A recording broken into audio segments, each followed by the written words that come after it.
മറ്റൊരു വാർത്തയിലേക്ക്. യാക്കോബായ ഓർത്തഡോക്സ് പള്ളിത്തർക്കത്തിൽ പ്രശ്നപരിഹാരത്തിന് സാധ്യതകൾ തേടുകയാണെന്ന് സർക്കാർ ഹൈക്കോടതിയിൽ.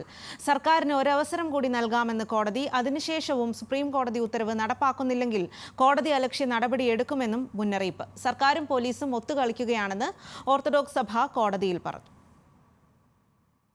വിവരങ്ങളുമായി കൊച്ചിയിൽ നിന്നും ഷബ്ന സിയാദാണ് ചേരുന്നത്. ഷബ്ന, സർക്കാരിനെതിരെയാണ് ഇപ്പോൾ ഇത്തരത്തിലൊരു ആരോപണം ഉന്നയിച്ചിരിക്കുന്നത്. എന്തെല്ലാമാണ് വിശദാംശങ്ങൾ? സാദി, പള്ളിത്തർക്ക കേസിൽ സുപ്രീം കോടതി ഉത്തരവ് നടപ്പാക്കണം എന്നാവശ്യപ്പെട്ട് ഓർത്തഡോക്സ് വിഭാഗം നൽകിയ ഹർജികളാണ് കോടതിയുടെ പരിഗണനയിലുള്ളത്. പ്രതിഷേധത്തിന്റെ പേരിൽ പള്ളികൾ ഏറ്റെടുക്കാത്ത സർക്കാർ യാക്കോബായ വിഭാഗത്തിനൊപ്പം നിൽക്കുകയാണ് എന്ന ആരോപണമാണ് ഓർത്തഡോക്സ് സഭ ഉന്നയിക്കുന്നത്. പുളിന്താനം, മഴുവന്നൂർ, ഓടക്കാലി, പൂത്തൃക്ക, ചെറുകുന്നം, മംഗലണ്ടാം, എരിക്കിൻചിറ പള്ളികളിലെ ഉത്തരവ് നടപ്പാക്കാൻ പോലീസ് എത്തിയെങ്കിലും യാക്കോബായ വിഭാഗത്തിന്റെ പ്രതിഷേധത്തെ തുടർന്ന് പോലീസ് പിന്മാറി എന്നായിരുന്നു ഓർത്തഡോക്സ് വിഭാഗത്തിന്റെ ആരോപണം.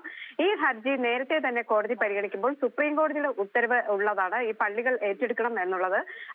സുപ്രീം കോടതി ഉത്തരവ് നടപ്പാക്കാൻ സർക്കാരിന് എന്തുകൊണ്ട് കഴിയുന്നില്ല എന്ന് കോടതി നേരത്തെ തന്നെ ചോദിച്ചിരുന്നു.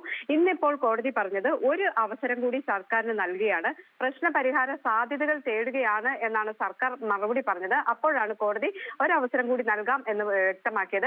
അതിനുശേഷവും സുപ്രീം കോടതിയുടെ ഉത്തരവ് നടപ്പാക്കിയില്ലേ കോടതിയലക്ഷ്യ നടപടി സ്വീകരിക്കും എന്നാണ് മുന്നറിയിപ്പ് നൽകിയിട്ടുള്ളത്. അതുപോലെ സർക്കാരും പോലീസും ഒത്തുകളിക്കുകയാണ് എന്ന് ഓർത്തഡോക്സ് സഭ ഇന്നും കോടതിയിൽ ശരി ഷബ്ന, യാക്കോബായ ഓർത്തഡോക്സ് പള്ളിത്തർക്കത്തിൽ പ്രശ്നപരിഹാരത്തിന് സാധ്യതകൾ തേടുകയാണ് എന്ന് സർക്കാർ ഹൈക്കോടതിയിൽ. എന്നാൽ സർക്കാരിന് ഒരു അവസരം കൂടി നൽകാമെന്ന് കോടതിയും പറയുന്നുണ്ട്. ആ വിവരങ്ങളാണ് ഷബ്ന സിയാദ് നൽകിയത്.